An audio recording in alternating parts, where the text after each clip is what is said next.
Mets ton bras lorsque tu quittes le stop. Faut que tu indiques où tu vas, bonhomme. Jusqu'à l'âge de 7 ans, le champ de vision des enfants est réduit et ils n'ont pas de notion de perspective. Et jusqu'à 9 ans, danger connaît pas.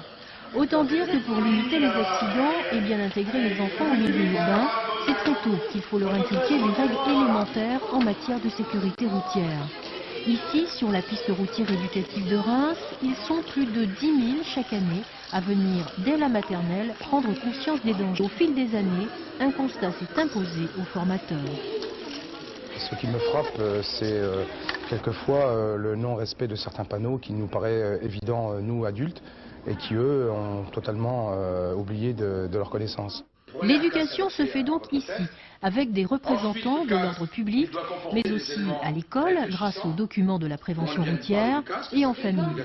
Et quand les parents, par exemple, passent à l'orange, ils sapent le travail de la prévention. Ça coupe un petit peu l'éducation que nous pouvons leur faire, dans le sens que lorsque nous demandons, par exemple, à un passage pour piétons à un enfant de systématiquement respecter le petit bonhomme rouge, bien souvent les parents, lorsqu'il n'y a pas de véhicule de part et d'autre, entraînent quand même le gamin, même lorsque le petit bonhomme est rouge.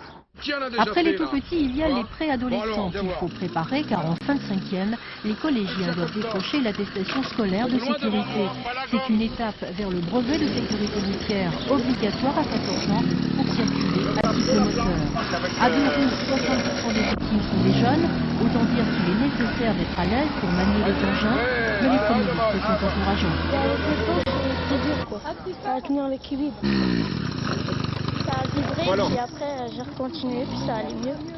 L'an dernier, au Champagne-Ardenne, 23 jeunes de moins de 16 ans sont morts dans des accidents de la circulation. 203 y ont été blessés. Des chiffres à méditer qui inciteraient peut-être les adultes à surveiller l'évolution du code de la route. En 96, il s'est enrichi de 42 panneaux supplémentaires.